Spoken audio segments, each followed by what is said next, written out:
ഷാഫി പറമ്പിലിനെ മർദ്ദിച്ചു എന്നാരോപിച്ച് ഇന്നും വ്യാപകമായി അക്രമ സമരങ്ങൾ തീർത്തു കോൺഗ്രസ്. കോഴിക്കോട് IG ഓഫീസിലേക്ക് ഇരച്ചു കയറാൻ ശ്രമം നടത്തി.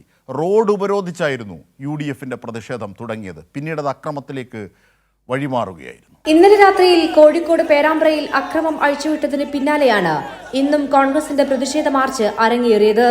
നടക്കാവിലെ IG ഓഫീസിന് മുൻപിൽ റോഡ് ഉപരോധിച്ചായിരുന്നു പ്രതിഷേധം. കടന്നുപോകുന്ന മുഴുവൻ വാഹനങ്ങളും തടഞ്ഞ് മണിക്കൂറുകളോളം ഗതാഗത തടസ്സം സൃഷ്ടിച്ചു. IG ഓഫീസിനുള്ളിലേക്ക് ഇരച്ചു കയറാനുള്ള ശ്രമവും UDF പ്രവർത്തകർ നടത്തി.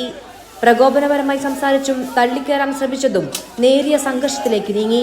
പേരാമ്പ്രയിലെ ഇന്നലത്തെ സംഭവത്തിൽ CPM-നോ LDF-നോ പങ്കില്ല എന്നും ഷാഫി പറമ്പിൽ പ്രശ്നം മൂർച്ഛിപ്പിക്കാനാണ് ശ്രമിച്ചതെന്നും MLA എന്ന നിലയ്ക്ക് എല്ലാവരും സമാധാനത്തിനായി ഒരുമിച്ച് നിൽക്കണമെന്നും LDF കൺവീനറും സ്ഥലം MLA കൂടിയായ TP രാമകൃഷ്ണൻ വ്യക്തമാക്കി. പേരാമ്പ്രയിലെ സംഭവത്തിന് CPM-നോ ഇടതുപക്ഷ ജനാധിപത്യ മുന്നണിക്കോ ഒരു പങ്കുമില്ല. എന്താണ് വിഷയങ്ങൾ എന്ന് തിരക്കി പ്രശ്നം അവസാനിപ്പിക്കാനാണ് ശ്രമിക്കുന്നത്. എന്നാൽ ഇദ്ദേഹം പ്രശ്നം മൂർച്ഛിപ്പിക്കത്തക്ക നിലയിലുള്ള നിലപാടാണ് ഇവിടെ വന്നപ്പോൾ സ്വീകരിച്ചത്. പ്രതിഷേധ സമരം തുടരാൻ തന്നെയാണ് UDFന്റെ തീരുമാനം. എല്ലാ UDFകാരും പേരാമ്പ്രയുടെ മണ്ണ് അങ്ങനെ തിട്ടൂരമൊന്നും CPM-ന് ആരും കൊടുത്തിട്ടില്ല. അവിടെ UDF ശക്തമായി പ്രതിഷേധിക്കും.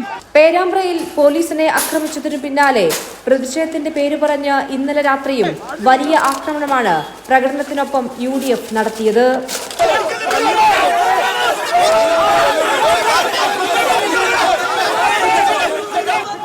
കൈരളി ന്യൂസ്, കോഴിക്കോട്.